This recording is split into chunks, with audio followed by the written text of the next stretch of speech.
দরুদ আমার মহামান্য বাদশাহ আমেনহোতেব। শুনলাম ইবাদতখানার খাদেম তোমার জন্য নীল নকশা এঁকেছে। এখনো এমন কিছু ঘটেনি আলী জনাব, আপনি আমাকে নিয়ে চিন্তা করবেন না। মহামান্য বাদশাহ, আমরাও কিছু বিক্ষিপ্ত কারণ শুনেছি।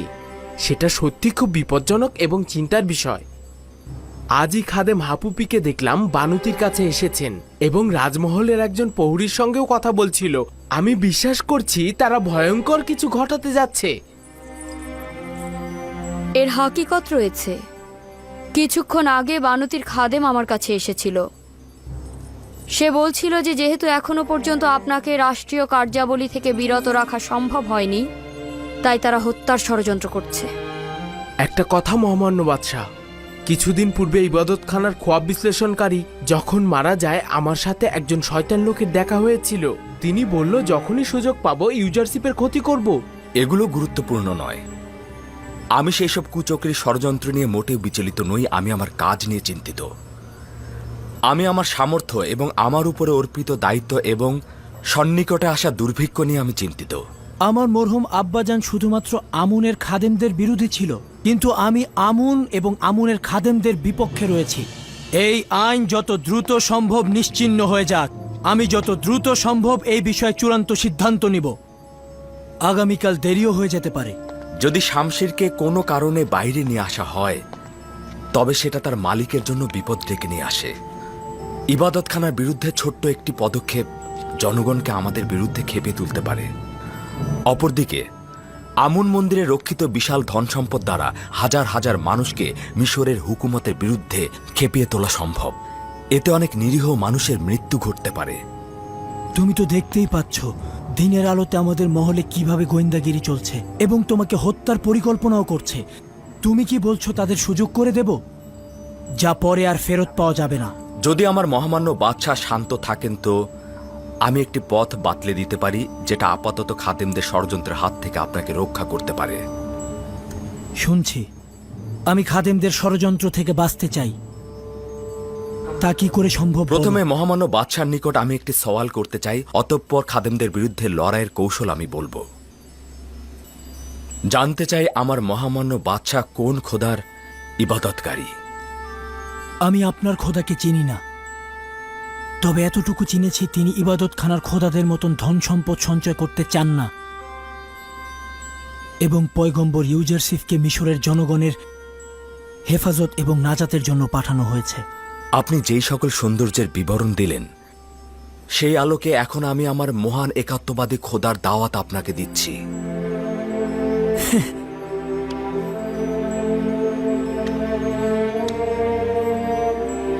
কোনো প্রয়োজন নেই, কেননা এখন আমি একাত্মবাদী খোদার অনুসারী। হ্যাঁ, আমার একাত্মবাদী খোদা? হ্যাঁ, একাত্মবাদী খোদা, যে খোদা সকলকে সমানভাবে আলো দেয় এবং যার রহমত সকলের সত্তার জন্য বর্ষিত হয়, যে খোদার হাতে সকল সত্তার প্রাণ নিহিত, নদী নালা অফুরন্ত ফসলের বৃদ্ধি যার হাতে। মহামান্য বাদশাহ, আপনার পেরেশান হওয়া উচিত নয়। পুনরায় বেহুশ হয়ে যেতে পারেন। আমি আতুন খোদার ইবাদত করি, যাকে ছাড়া সমস্ত ভূমণ্ডল নিথর ও নির্জীব। তোমার একাত্মবাদী খোদা কি সেই আতুন নয়? আমি এখনো সঠিকভাবে বুঝতে পারিনি। মহামান্য বাদশাহ কি সেই খোদার কথা বলছেন যিনি সূর্যকে আলোকিত করেন এবং সারা জাহানের খালেক? আপনি কি তার প্রতি ঈমান এনেছেন? তার পয়গম্বরের প্রতি ঈমান আনছি। আমি কি এই খোদাকে অতুন নামে অভিহিত করতে পারি? তাকে 1000 নামে ডাকা যায়। পৃথিবীর বিভিন্ন প্রান্তে তাকে বিভিন্ন নামে ডাকা হয়। মহামান্য বাদশাহ আমেনহোতেব তাকে আতুন নামে সম্মোহিত করতে পারেন। আমেনহোতেব? আমি আমার এই আমেনহোতেব নাম নিয়ে ত্যক্ত, বিরক্ত। আমি আমুনের নাম নিয়ে ত্যক্ত। আমি আতুনের ইবাদত করি। আমার নাম এখন থেকে অখনাতুন।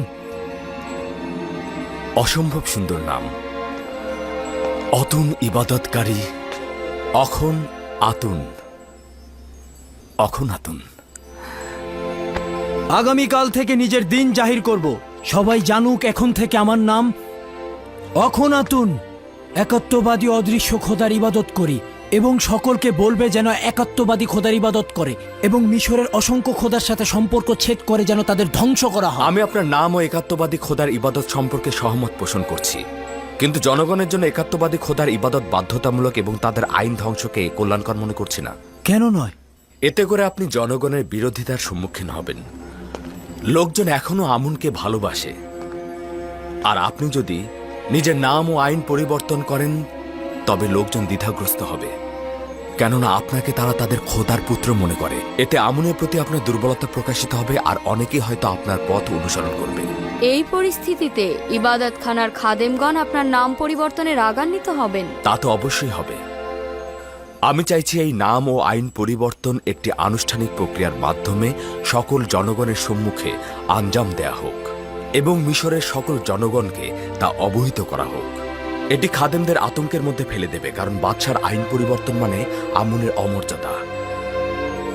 এভাবে ক্রমান্বয়ে রাজমহলে আমুনের ইবাদতখানা বন্ধ করে দিব এবং বানু ও নিফারদিতিকে একাত্মবাদী খোদার ইবাদতে আনব। এভাবে ক্রমান্বয়ে ইবাদতখানার খাদেমদের রাজমহলে প্রভাব কমে যাবে। এই প্রক্রিয়ার কারণে জনাব ইউজারশিপের প্রতি অবশ্যই হুমকি আসবে, কেননা এই ঘটনার জন্য জনাব ইউজারশিপকেই দোষারোপ করা হবে। চিন্তা করো না ইরানুস, খোদাবন্দ আমার হেফাজত করবে। জনাব ইউজারশিপ, খোদাবান নিজের পয়গম্বরকে হেফাজত করছেন, খোদাবান তার পাহারায় আছেন। তার মানে এই নয় যে আমরা তার পাহারায় থাকব না। আমরা আমাদের পয়গম্বরের হেফাজত করব, তাকে কখনোই একাকী ছাড়বে না।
সমস্ত মিশরের মালিক বাদশাহ তৃতীয় আমেনহোতেবের সন্তান চতুর্থ আমেনহোতেব সঙ্গী সাথী নিয়ে প্রবেশ করছেন।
আজ আমনকে সম্মান জানানোর দিন না? হ্যাঁ, কিন্তু কেন এরকম সাদামাটা পোশাকে এসেছে?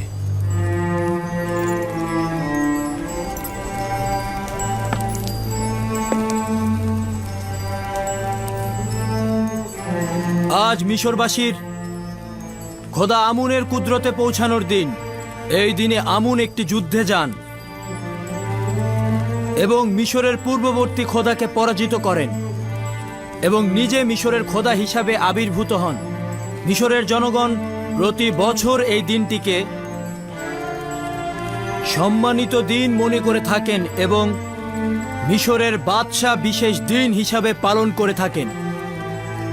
আমুনের মূর্তি এখানে থাকার এটি একটি কারণ।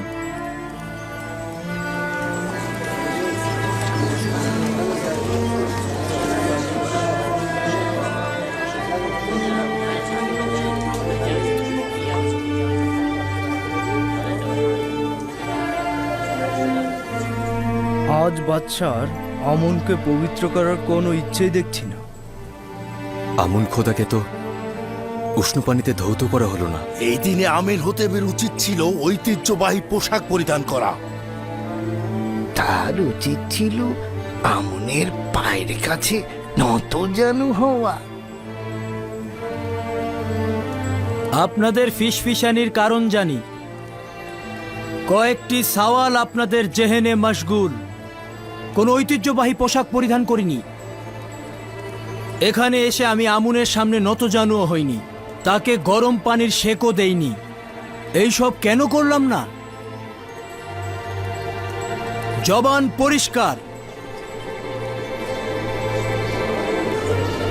আমি আজ থেকে আর আমুনের ইবাদত করছি না। একাত্মবাদী খোদার উপর ঈমান এনেছি।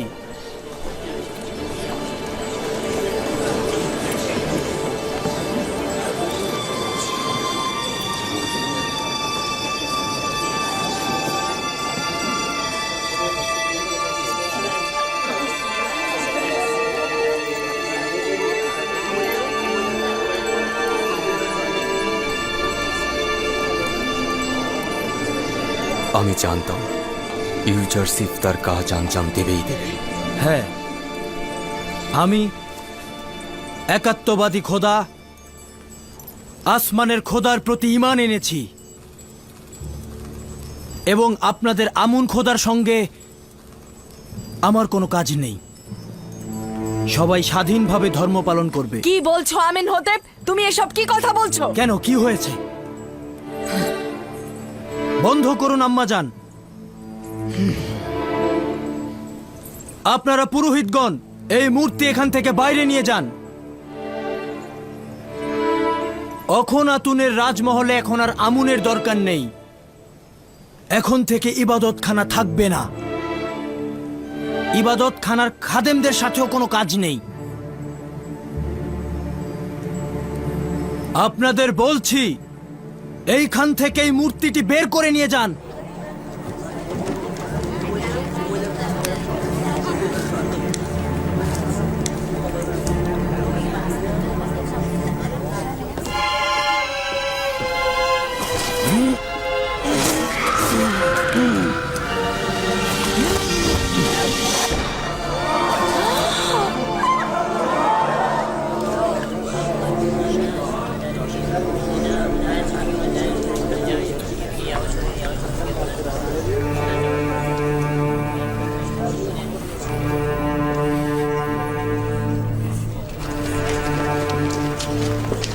লালত তোমাদের উপর ধ্বংস হবে তোমরা, ধ্বংস হবে তুমি। আমন তার অপমান সহ্য করবে না। ধ্বংস হবে, সব ধ্বংস হয়ে যাবে। আমন তার অপমান কোনোদিন সহ্য করবে না। সবাইকে ধ্বংস হতে হবে, ধ্বংস হয়ে যাবে সব কিছু। আমনের অপমান সহ্য করবে না আমন।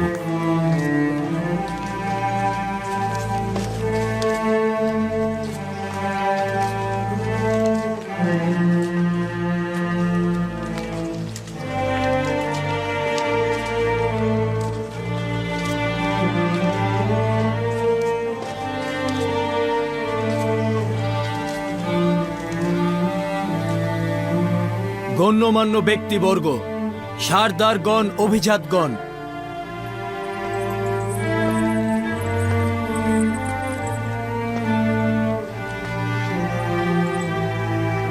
আজ থেকে আমি একাত্মবাদী খোদার ইবাদত করব এবং নিজের নাম আমেন হতেবের পরিবর্তে অখনাতুন রাখলাম।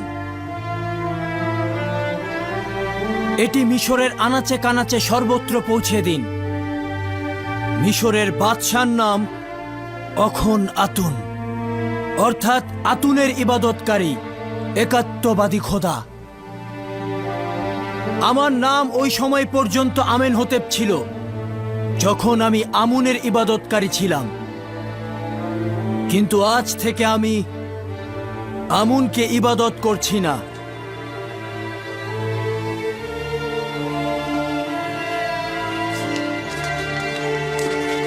রাজমহলে কুফরি হুকুমত করেছে, আমুন ও আমুনের ইবাদতখানা এখানে না থাকাই ভালো। আমুন এসব কুফরি অবশ্যই সহ্য করবে না। দেখে নিও, আমুন তাদের দুর্ভাগ্য একদিন নিজের হাতে লিখে দেবে।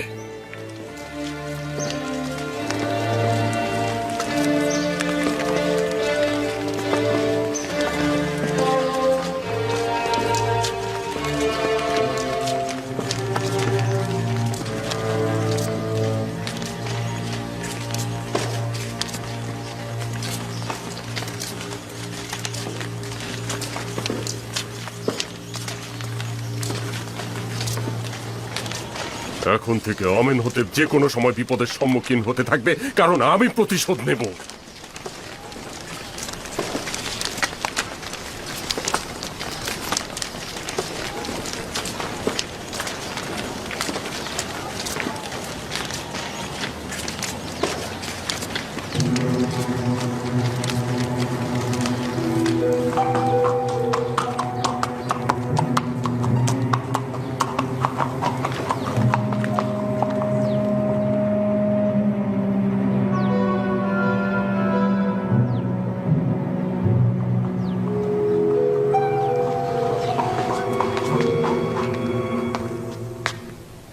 আমাদের সকলকে এখন থেকে আরো অধিক মনোযোগ দিয়ে কাজ করতে হবে, নয়তো সঠিক সময়ে গম গুদামজাতকরণের তৌফিক হাসিল করতে পারবো না।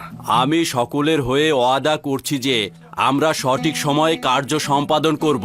বাহ, তোমরা মিশরের গ্রামগঞ্জ ও শহরে ছড়িয়ে পড়ো এবং আমি যা বলবো তা হাসিল করার চেষ্টা করো। তোমরা কয়েক ভাগে বিভক্ত হয়ে যাবে, কিছু সংখ্যক শুধু 1/5 আয় এবং কিছু সংখ্যক আয়কর দ্রুত সংগ্রহ করে নিয়ে আসবে। এই 1/5 কি সকলের কাছ থেকে সংগ্রহ করা হবে? না, গরিব ও নিঃস্বদের 1/5 প্রদান থেকে নিষ্কৃতি দেওয়া হলো। আরেকটি বিষয় হলো শহরে কতটি পরিবার বসবাস করে এবং তাদের সদস্য সংখ্যা এবং যাদেরকে ভরণ পোষণ দিতে হবে তাদের সংখ্যা। এই সংখ্যাগুলো অবশ্যই স্পষ্টভাবে জানতে হবে। শহরের কারিগর, মজুর ও শিল্প শ্রমিকের সংখ্যা অবশ্যই জানতে হবে। একই সাথে ধনী লোক এবং তাদের গোলামের সংখ্যাটিও জানতে হবে। কোন শহরে ধনী ও গরিবের সংখ্যা সহজে নির্ণয় করা সম্ভব নয়। আমি জানতে চাচ্ছি, এত কিছু জেনে কি ফায়দা হবে? ধনী লোকজন নিজেদেরকে ছাড়া অন্যদেরকে চেনে না। যদি অন্বেষণ করো, গরিবরা যেমন ধনীদেরকে চিনবে, ধনীরাও তেমনি গরিবদেরকে চিনবে। নিঃসন্দেহে দুর্ভিক্ষের সময় ধনী ব্যক্তিরা আয়কর প্রদানের হাত থেকে বাঁচার জন্য গরিবের লেবাস পরে ঘুরবে। এছাড়াও এতে করে আমরা জানতে পারবো দুর্ভিক্ষের সময় কতজনের সত্যি গম প্রয়োজন এবং কতজন ধনী ব্যক্তি নিয়ম মেনে গম প্রদান করেছে।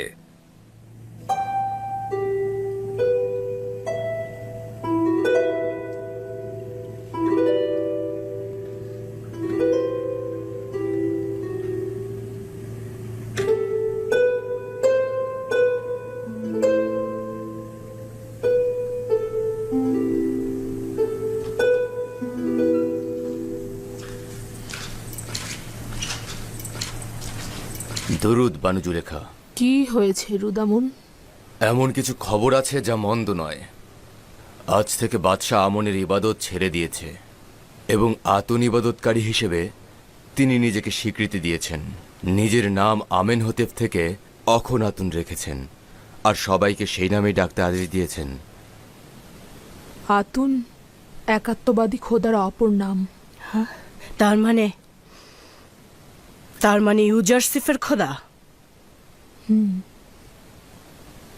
সন্দেহ নেই যে এই আইনের পরিবর্তন ইউজারশিপের ইশারা ও পরামর্শের ফল। কিন্তু আমি তো শুনেছি অখনাতন অর্থ সূর্যের সন্তান। আতুন প্রার্থনাকারীরা সূর্যকে একাত্মবাদী খোদার বহিঃপ্রকাশ হিসেবে জানে। ইউজারশিপের সাথে যেই থাকবে সেই তার রঙে রঙিন হবে। কে চিন্তা করেছিল যে একজন গোলাম এমন জায়গায় পৌঁছাবে যে দুনিয়ার সর্বশ্রেষ্ঠ সম্রাটের ভাগ্যলিপি পরিবর্তন করে দেবে? রুদামুন, ইউজারশিপের সাথে তোমার দেখা হয়? অজ্ঞামহর এবং সকল খাদেমগণ আপনার উপরেই দায়ভার দেবে। এই জন্য আপনার একা বাইরে যাওয়া নিরাপদ নয়। জনাব মালিক, আপনি কি তেবসের গরিব লোকদের বাসস্থান চেনেন? জি চিনি। 20 বছর তো ভবঘুরেই ছিলাম। আমিও 20 বছর যাবৎ তেবসে জিন্দেগি গড়েছি, কিন্তু এখন পর্যন্ত শুধুমাত্র দুবার আমি তেবসকে দেখেছি, তাও শৈশবে বানু জুলেখা ও পুতিফারের সঙ্গে। আপনি কি আসলেই তেবুসের গরিব লোকদের ঘর বাড়ি দেখার সিদ্ধান্ত নিলেন? তেবসের পরিস্থিতি আমার নিজের চোখে দেখা উচিত। চিন্তা করো না, দেখছো তো আমি আমার লেবাস বদলে ফেলেছি, কেউ আমাকে চিনতে পারবে না।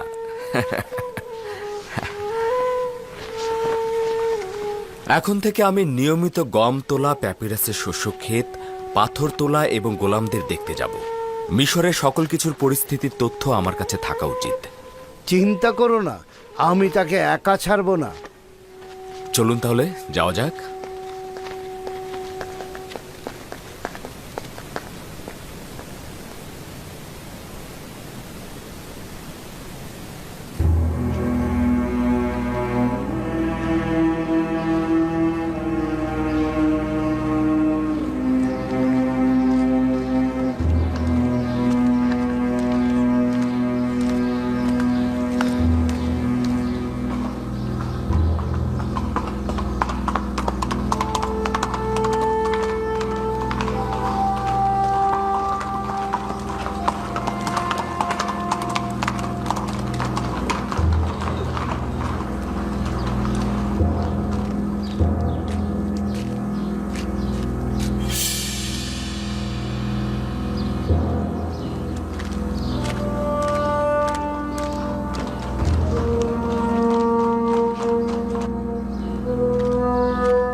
এই শহরের সম্ভ্রান্তগণ অধিক সুযোগ সুবিধা গ্রহণ করেছে। তাদের নিয়ন্ত্রণে একটি উপায় খুঁজে বের করা দরকার। তাদের সম্পদের নির্দিষ্ট একটি অংশ গরিব দুঃখীকে দেয়া উচিত। জি আলী জনাব, বছরের পর বছর মিশরের একদল লোক অন্য একদল লোকের ঘাড়ে চড়ে আসছে। আপনি এই প্রাচীন ঐতিহ্য কি করে নিশ্চিহ্ন করবেন? খোদাবন্দ আমার সঙ্গে রয়েছে, আর তাদের জন্য আমার পরিকল্পনাও রয়েছে। আলী জনাব, এই রাস্তাটি দাস বিক্রেতাদের বাজার হয়ে প্রধান ফটক পর্যন্ত গিয়েছে।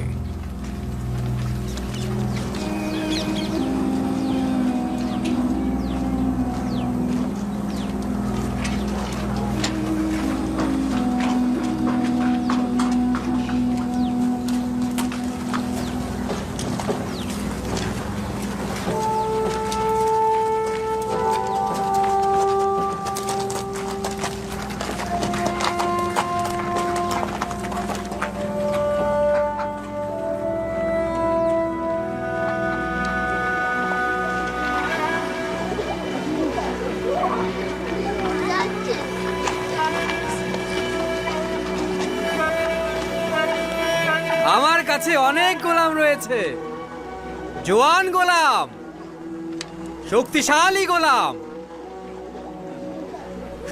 সুস্থ সবল গোলাম। এই যে দেখুন, একেবারে মজবুত দাঁত। আমি মাত্র 100 দেবন দ্বারা নিলাম শুরু করছি। বলুন, কে কিনতে ইচ্ছুক? 100 দেবন, 100 দেবন।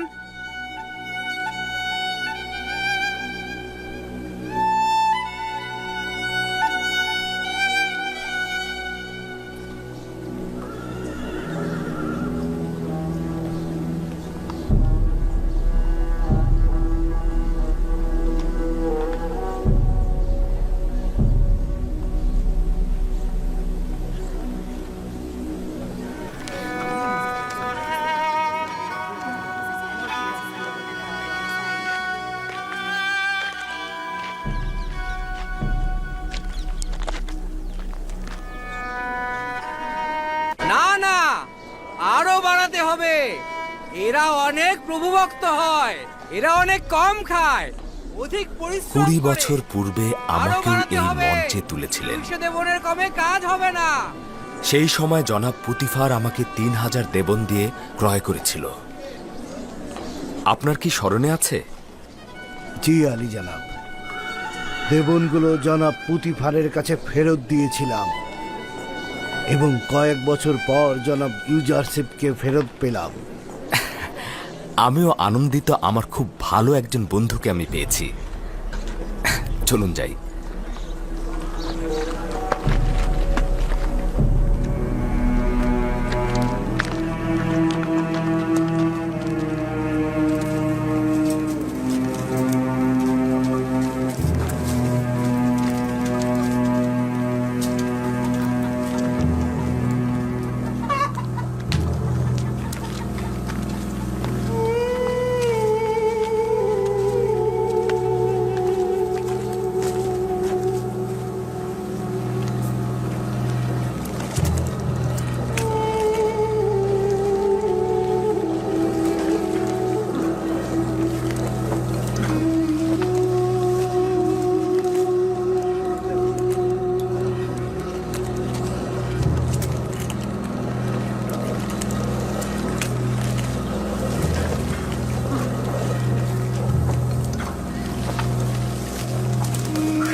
যেই শহরে ইউসুফ হুকুমত করে সেখানে এই পরিস্থিতি বিরাজ করা কি উচিত? যদি এই জুলুমগুলো দেখেও আমি চোখ বুজে থাকি, তাহলে খোদাবন্দ যেন আমাকে ক্ষমা না করেন। এই পরিস্থিতি আমি এমনভাবে বদলে দেব মালিক, যেন গরিবরা ধনী হয়ে ওঠে আর ধনীরা অপেক্ষাকৃত গরিব হয়ে যাবে। ধনী গরিবের ভেদাভেদ থাকবে না। আমরা জনাব ইউজারশিপকে দেখতে চাই। তিনি নাই, চলে যাও, পরে এসো। আমরা ইউজারশিপের সাথে দেখা না করে যাব ততক্ষণ আমরা এখানেই থাকবো। আমরা তার সাথে দেখা না করে এখান থেকে যাব না। আমরা এখানেই আছি, তাকে খবর দিন।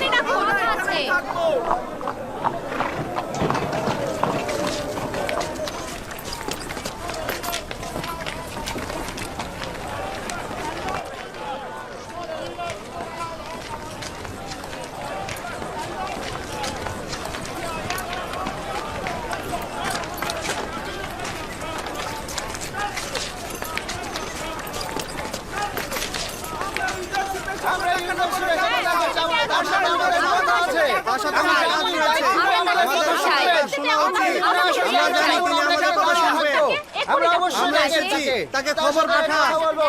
আপনারা একটু শান্ত হন, বলুন আপনাদের কি কথা রয়েছে।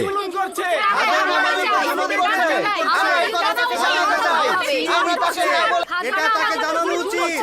এটা তাকে আমাদের জানানো দরকার।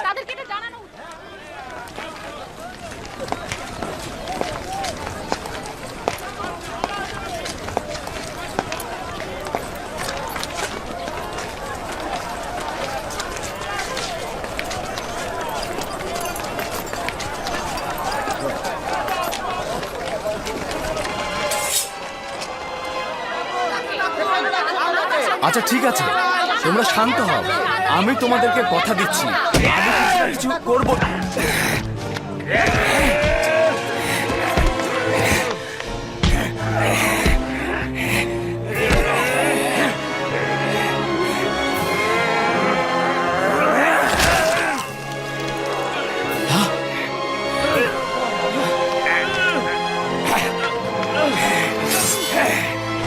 মেনি সাবু, মেনি সাবু, মেনি সাবু, মেনি সাবু।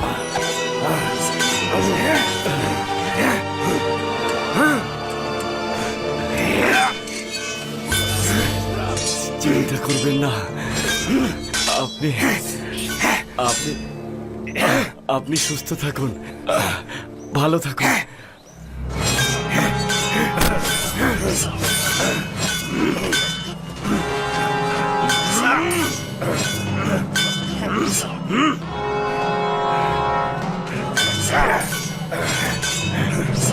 মেনি সাবুকে এখনই রাজমহলে নিয়ে যাও। প্রহরীগণ, আর হাকিম সিনহকে খবর দাও, ধরো, জলদি করো।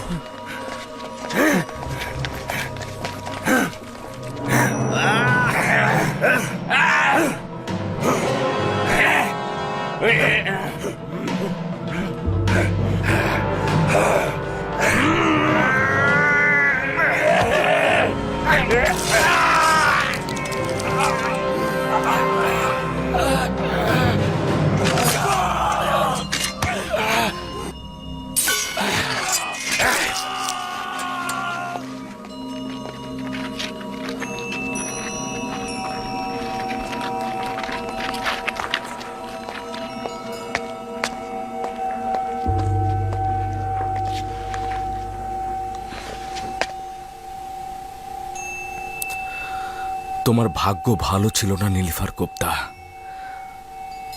আমি অনেক চেষ্টা করেছিলাম, কিন্তু দুষ্ট প্রভাবের কারণে তোমাকে সংশোধন করতে পারলাম না। তোমার কল্ব একেবারে গুনহা দ্বারা সিলগালা হয়ে গিয়েছিল।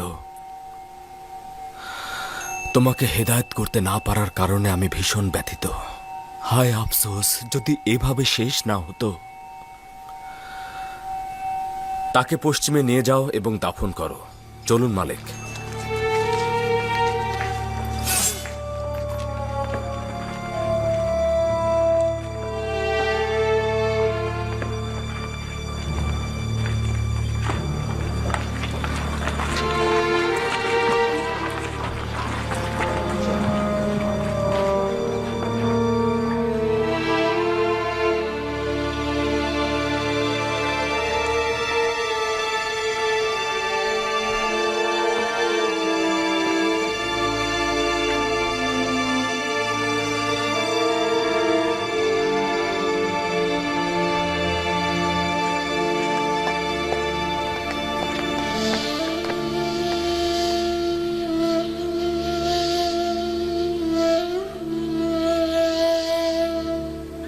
তুমি আমাকে ঋণী করে গেলে মেনি সাবু। তোমার এই উৎসর্গ আমার জীবনকে বাঁচিয়ে দিয়েছে। খোদার পয়গম্বরের জন্য উৎসর্গ হওয়ার সৌভাগ্য দরকার, যা আমার হয়েছে। আমার তো এখনো তোমাকে প্রয়োজন। তোমার মতো এত ভালো বন্ধু আমার তো আর কেউ নেই। এত দ্রুত আমাকে একা ফেলে চলে যাবে? আমার ইচ্ছে হচ্ছে সমস্ত জিন্দেগি আপনার মশগুলে থাকবো, মশগুলে থাকবো। দরুদ আলী জনাব ইউজারশিপ আজিজে মিশর। দরুদ আপনার উপরে, একটু তাড়াতাড়ি দেখুন। আপনি তো আঘাত দেখেননি? না না।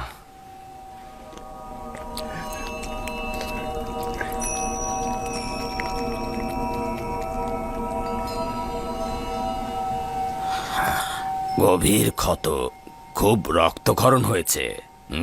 তবে চিন্তার কিছু নেই। কিছুটা গরম পানি আর পরিষ্কার কাতন কাপড় আমার জন্য নিয়ে এসো, জলদি জলদি। আপনার যতটুকু সামর্থ্য আছে ব্যয় করুন। মেনিসাবু আমার খুব প্রিয় একজন বন্ধু। আমি মহামান্য বাদশাহ অখুনাতুনের দিদারে যাচ্ছি। আজকের ঘটনা তাকে বিস্তারিত বলতে হবে।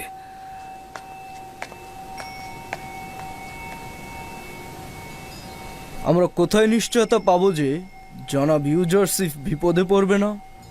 জনাব ইউজারশিপের একাকী মহল ত্যাগ করা উচিত নয়, তার নিরাপত্তার দরকার। সঠিক বলেছ, আমি তার নিরাপত্তা দেব।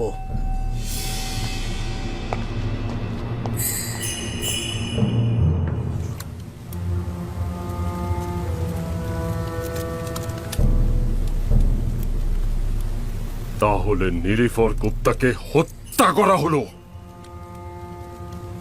তার মানে ইবাদতখানার খাদেম ও আমুনের অনুসারীদের মধ্যে কি এমন একজনও নেই যে কিনা আমেন হতেব ইউজারশিপকে হত্যা করতে পারে? দিনের পর দিন রাষ্ট্রীয় ক্ষমতার উপর আধিপত্য বিস্তার করছে। আমেন হতেবকে নিজের প্রতি পুরো আকৃষ্ট করে ফেলেছে। আমেন হতেব একটা বোকা যে কিনা তার লাগাম তার হাতে তুলে দিয়েছে। এক ফোঁটা পানিও তার সলা পরামর্শ ছাড়া গ্রহণ করে না। আমি রাজমহলের এক প্রহরীকে চিনি, যেই কাজের প্রতি আগ্রহী হবে। আমি সত্যি বলছি, সে আমাকে কথা দিয়েছে প্রথম ফুরসাতেই ইউজারশিপের প্রতি প্রতিশোধ দিবে। কিন্তু ওর উপর কি বিশ্বাস রাখা যায়? আমরা যে আমেন হতে এবার ইউজারশিপকে হত্যা করতে যাচ্ছি, এটা যদি ফাঁস হয়ে যায় তাহলে আমাদের অবস্থাটা কি হবে ভেবেছেন? কোনো প্রমাণ রাখা যাবে না, কাজ শেষে সব মুছে ফেলতে হবে। তার মানে ইউজারশিপ আর আমিন হতেবকে কেউ হত্যা করলে তাকেও গুম করে ফেলা হবে। এই যুদ্ধে আমাদের নিশ্চিহ্ন হওয়া থেকে ও তেবসের হাজার হাজার অধিবাসীদের হত্যা করার চাইতে এটা অনেক উত্তম। আচ্ছা, আমরা হত্যা করার চিন্তা ভাবনা মাথা থেকে ঝেড়ে ফেলতে পারি না? আহাম্মক! যুদ্ধ হচ্ছে আমুনের ইবাদতখানা ও আমুনের অনুসারীদের আইন রক্ষার জন্য। ইউজারশিপ আমার আর তোর দুশ্মন। যদি হত্যা না করি তবে আমাদের সকলকে নিশ্চিহ্ন করে দেবে। যদি তাকে হত্যা করি তাহলে আমুন হতে আমাদেরকে হত্যা করবে। এটা কি করে সামলাবেন?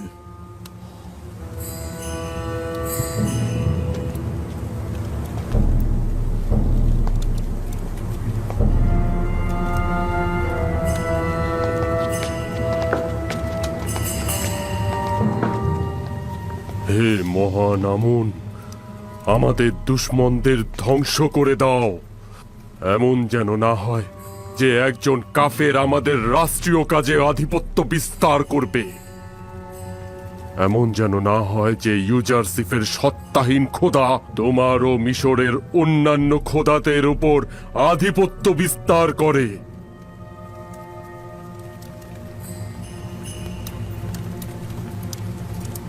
আমি আপনার সলা পরামর্শকারী হিসেবে আপনাকে অনুরোধ করব, এখনই ইবাদতখানার বিরুদ্ধে পদক্ষেপ নেওয়া সঠিক সময় নয়। এতে অসংখ্য বেগুনা মানুষ মারা পড়বে, আর এতে করে তো আমুনের কর্তৃত্ব একেবারে উপড়ে ফেলা সম্ভব নয়। বিশেষত আমার জন্য চিন্তিত হবেন না, তারা আমার কিছুই করতে পারবে না। এটি একটি বড় ধরনের অপরাধ। আপনার জানের উপরে হুমকি এসেছে, যদিও কোনো প্রমাণ নেই, কিন্তু এতে কোনো সন্দেহ নেই এটা ইবাদতখানার কাজ। তাদের অযাচিত হস্তক্ষেপ অনেক সহ্য করেছি, তারপর তারা ষড়যন্ত্র ও কূটকৌশল শুরু করলো। ষড়যন্ত্র ও কূটকৌশলও সহ্য করলাম, তারপর তারা তোমাকে হত্যার চক্রান্ত শুরু করলো। কালকে যে তারা আমাকে হত্যা করবে না তার নিশ্চয়তা কি? যদি আপনার উদ্দেশ্য থাকে খাদেমদের ধ্বংস করে ফেলা, তবে সেটা আজকে এই মাকসাদ থেকে সেটা সম্ভব। কিন্তু যদি আমুনের অপসারণ, আইন পরিবর্তন এবং একাত্মবাদী খোদার প্রতি দাওয়াতে ইচ্ছা পোষণ করেন, তবে অবশ্যই আমাদের উচিত হবে ধৈর্য ধারণ করা। যদি মহামান্য বাদশাহ দুর্ভিক্ষ পর্যন্ত অপেক্ষা করেন, তবে মহান খোদার ইচ্ছায় অবশ্যই আমুন ও তার খাদেমদের ধ্বংস দেখতে পাবেন। খুবই ভালো, তোমার প্রতি পূর্ণ আস্থা রয়েছে। সবুর করছি। শুনলাম সফরে যাওয়ার ইচ্ছা পোষণ করেছেন। এই সফরের কারণটা কি বলা যায়? জি, আমি সিদ্ধান্ত নিয়েছি মিশরের তামাম ভূমি ও জনপদ সচক্ষে দেখব। একই সাথে গম ক্রয় ও গুদাম তৈরির প্রক্রিয়া নিজে থেকে তত্ত্বাবধান করব। যদিও তোমার দূরে থাকাটা আমার জন্য অসহ্যকর, কিন্তু উপায় নেই।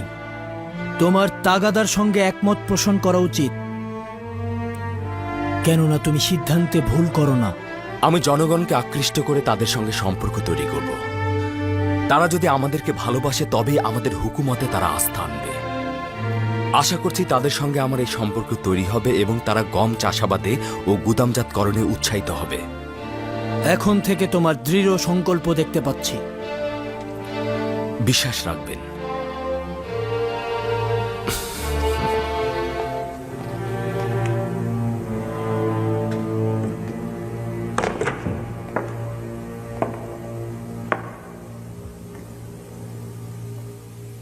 তোমার শমশের ফেলে দাও, তোমার শমশের ফেলে দাও।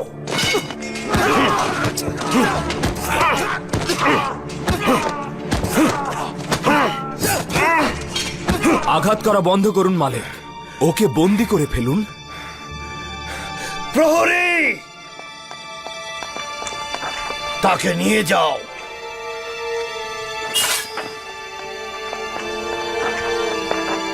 আলী জনাব, আমি হেকিমকে ডাকছি।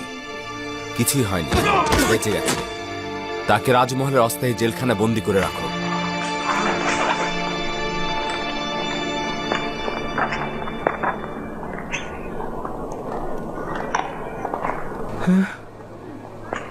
কি হয়েছে আলী জনাব?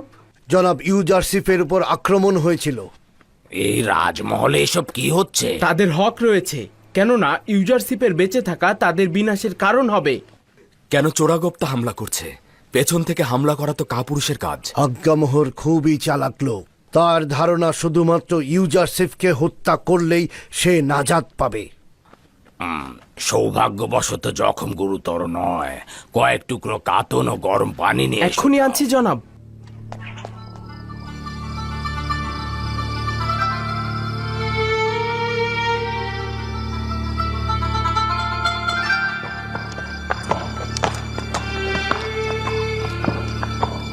আমাদের সকল পানাহা ও সহযোগিতার মূলে রয়েছে পুরো বিশ্বজাহানের মালিক খোদা তাআলা। যদি কল্যাণের পথে চলি তাহলে প্রতি মুহূর্ত ও সর্বত্র তিনি আমাদের সহায় রয়েছেন। অজ্ঞামোহর এবং আমুনের খাদেমগণ সৌভাগ্যবান। আমি যেমন রক্তপাতের পক্ষপাতী নই, তদ্রূপ জনাব ইউজারসিফও অনুমতি দিচ্ছেন না। আমার বিবেক যদি রক্তপাতকে সাড়া দিত তবে আমুনের বিরান ভূমি ছাড়া আর কিছুই থাকতো না। একদম চিন্তা করবেন না, আমি আমুনের পতন ও ইবাদতখানার ধ্বংস খুব বেশি দূরে দেখতে পাচ্ছি না। কেন জানি না আজ রাতে আসমান বিষাদগ্রস্ত রয়েছে। আজ রাতের আকাশে খুব ভালো কিছুর খবর আমি দেখছি না। কি খবর? এই খবর কার সাথে সম্পৃক্ত? খুব সঠিক কিছু বলতে পারবো না, তবে আমার জন্মস্থান ক্যানানকে আমি কোলাহলপূর্ণ ও বিশৃঙ্খল দেখতে পাচ্ছি। যাই হোক না কেন, আমি পরওয়ারদিগারের ইচ্ছার কাছে আত্মসমর্পণ করেছি। ইয়াকুব নবীর কাছে পত্র পাঠাও। ক্যানানে কয়েকজন পাইক পাঠাচ্ছ না কেন, যার মাধ্যমে তোমার পিতা তোমার অবস্থান জানতে পারে? জানি না এতে কি হেকমত লুকিয়ে আছে, তবে এ যাবৎকাল আমি বহুবার সেরকম উদ্যোগ নিয়েছি, কিন্তু মনে হয় না পরওয়ারদিগারের ইচ্ছা রয়েছে। হয়তো আমাদের দিদারের সময় এখনো আসেনি।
অতীতের বছরগুলোতে দেখেছো রাহেল, ফায়েক, ইয়াকিন পীর সহ অসংখ্য মানুষ এই কাফেলার সঙ্গে চলে গিয়েছে। গত বছর গেল জুলফা, আর আজকে বেলহে। এইভাবে করে মৃত্যুর কাফেলা বিরতিহীন চলছে। আদম সত্তাগণ একের পর এক নিরুপায় হয়ে এই কাফেলার সঙ্গে যুক্ত হবে। যদিও বেলহে ও জুলফা আমার সন্তানদের মধ্যে হিংসার বীজ বপন করেছিল, কিন্তু আমি যেগুলো ভুলে গিয়েছি সেগুলো একেবারে ভুলে গিয়েছি। আর খোদাবন্দের কাছে চাইছি তিনি যেন তাদের ক্ষমা করে দেন।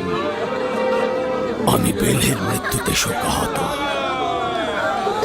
আমি তাদের জন্য খোদা তাআলার কাছে ফরিয়াদ করছি। আমি তার রুহের মাগফিরাত কামনা করছি। খোদা তাআলা যেন তাদের গুনাহ মাফ করে দেন আর তাদের জান্নাতবাসী করুন।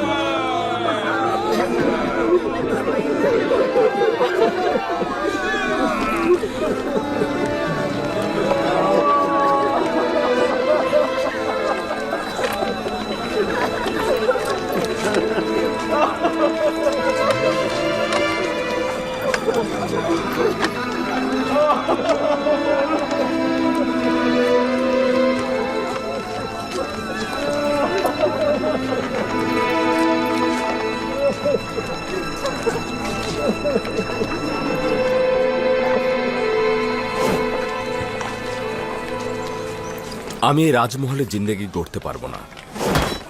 আমার জন্য খুব সাধারণ একটা বাসস্থান তৈরি করো। কেন আলী জনাব, এখানে কি সমস্যা হচ্ছে? প্রকৃতপক্ষে এই বাসস্থান তো আমার বাদশার।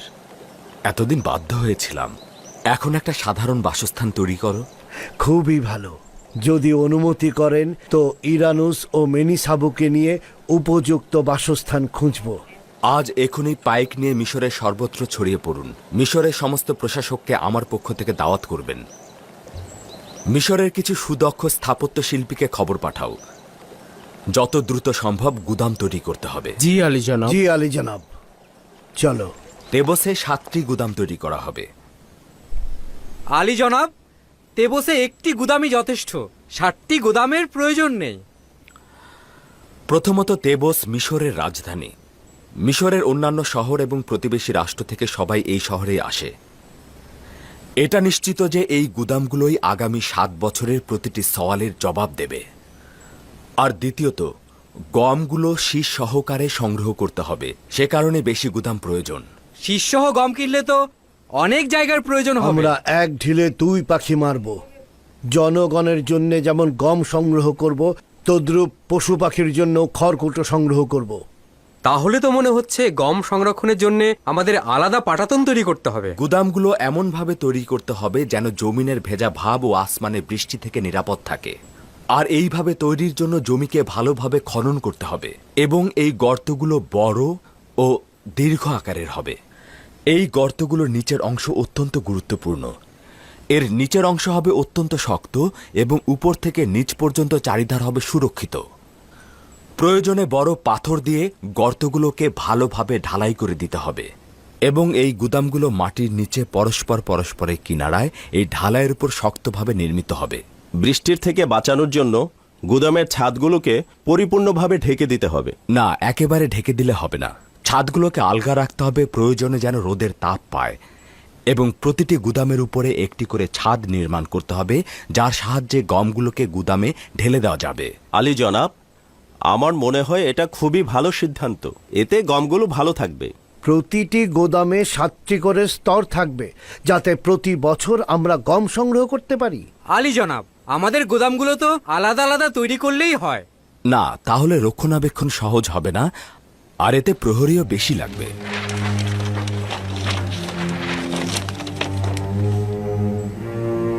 সম্মানিত প্রশাসনিকগণ, লক্ষ্য করুন, একই সময় গুদাম তৈরি, নহর তৈরি ও নীল নদের উপর বাঁধ নির্মাণ কাজ শুরু হবে, যেন নীল নদের পানি বিস্তীর্ণ এলাকায় সরবরাহ করা যায় এবং বিশাল এলাকা জুড়ে চাষাবাদ শুরু করা যায়।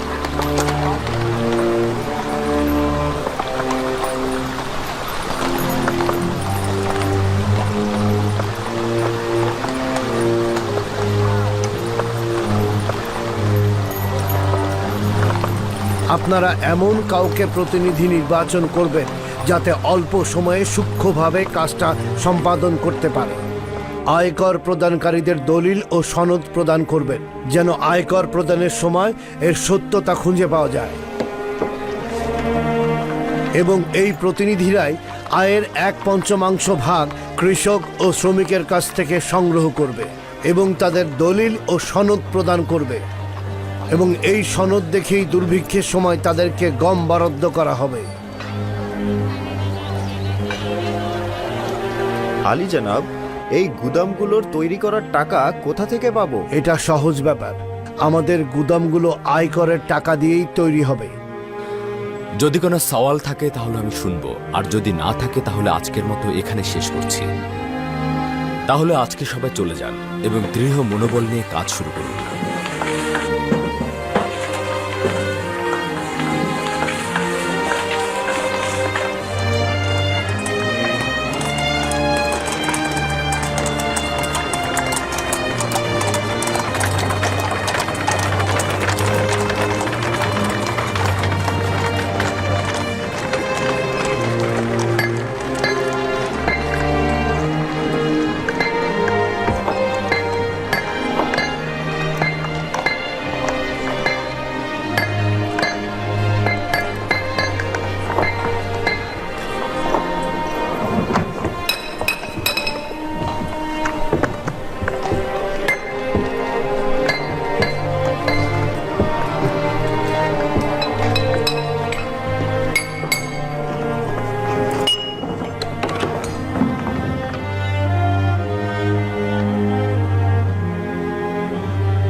মনে হচ্ছে এটাই ভালো হবে। আশা করছি খোদার নবীর এটা পছন্দ হবে। যদি খারাপও হয় তবু সে গ্রহণ করবে। ঠিক আছে, বাদ দাও। চলো আমরা ভেতরটা দেখি।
এই সনদটি দেখালেই আয়কর প্রদান থেকে অব্যাহতি পাবে।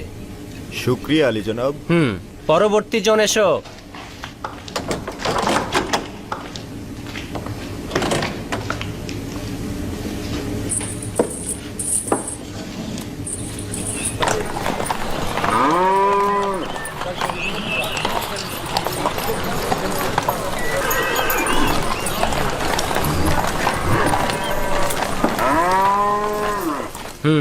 এই আয়কর 3 বছরের।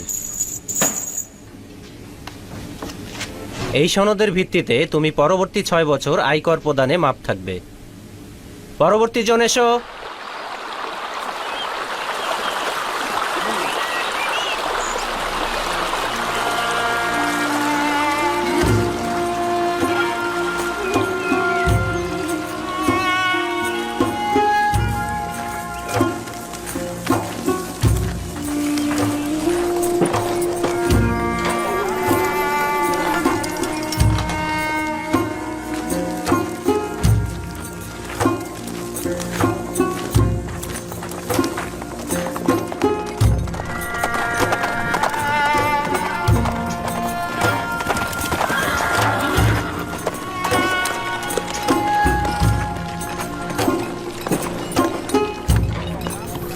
খোশ আমদের জনাবে মালিক। খোশ আমদের।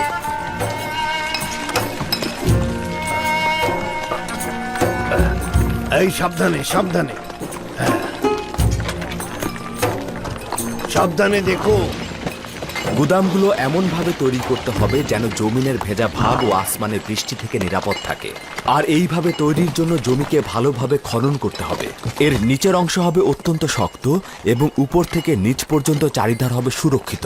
প্রয়োজনে বড় পাথর দিয়ে গর্তগুলোকে ভালোভাবে ঢালাই করে দিতে হবে এবং এই গুদামগুলো মাটির নিচে পরস্পরের কিনারায় এই ঢালাইয়ের উপর শক্তভাবে নির্মিত হবে।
ইউজারশিপ কোথায় যাচ্ছে? জনাব ইউজারশিপ কৃষিকাজ দেখাশোনা ও গুদাম তৈরির কাজে মেনফিস যাচ্ছে। তিনি সিদ্ধান্ত নিয়েছেন মিশরের সব শহর ঘুরে দেখবেন।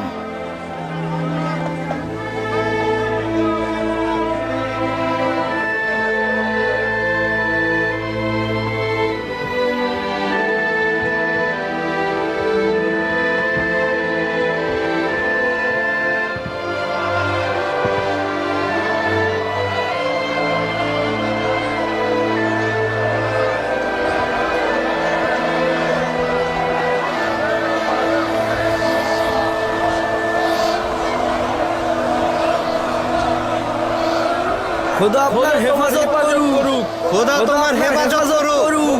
খোদা আপনার হেফাজত করুক।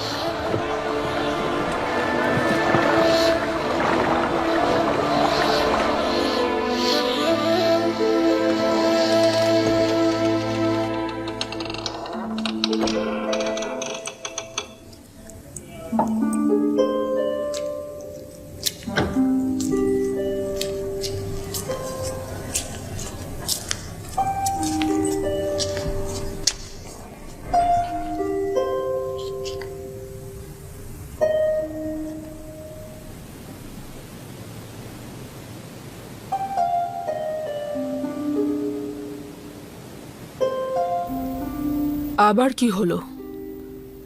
কি ঘটেছে?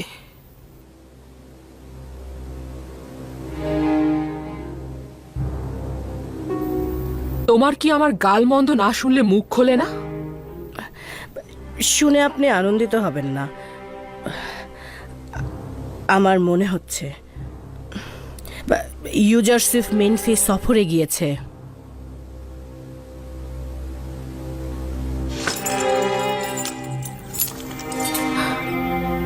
তোমার মাথার বন্ধনীটা শুধু সাপের মতোই দেখতে না, তোমার মুখের বিষাক্ত ছোবল সাপের থেকেও বেশি বিষাক্ত।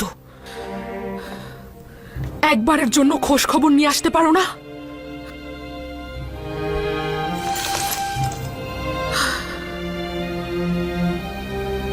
কার কাছে শুনলে? তেবসের এক বাসিন্দা আমাকে বলেছে তাকে বন্দরে দেখেছে। যত দ্রুত সম্ভব যাচাই করে সঠিক খবর নিয়ে এসো। যাও।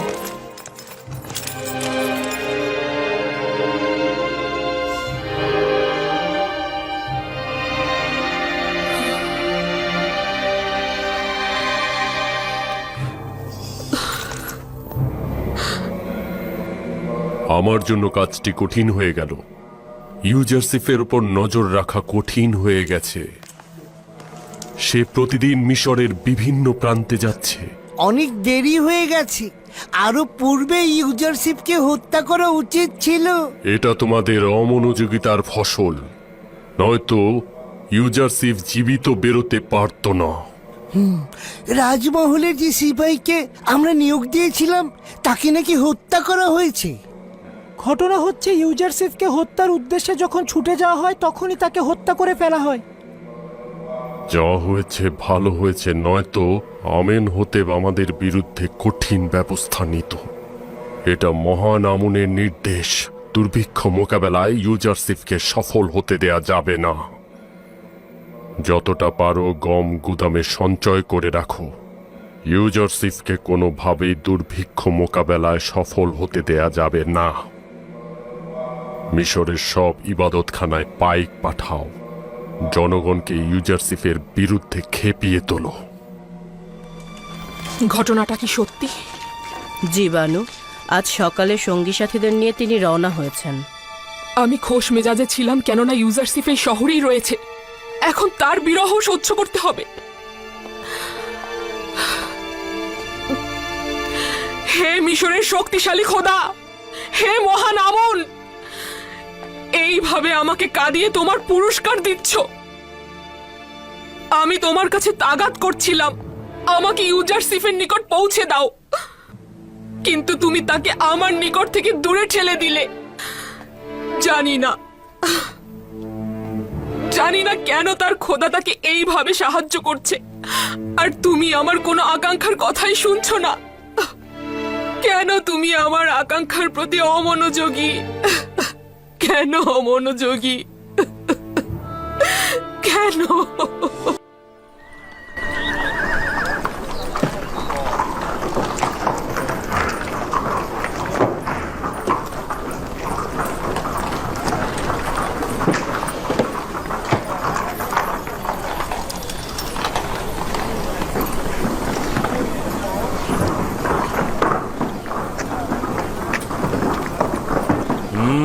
কত মা? আমার সঙ্গে কোনো কাজ রয়েছে? আয়কর দিতে যাচ্ছ বুঝি? হ্যাঁ। দুর্ভিক্ষ কোথায়? কেন এই মুদ্রাগুলো ওদেরকে দিচ্ছ? দুর্ভিক্ষ হলো কি হলো না এটা নিয়ে আমি মোটেও চিন্তিত নই। আমি 1 বছরের আয়কর দিয়ে 2 বছরের মৌকুফ পেতে চাই।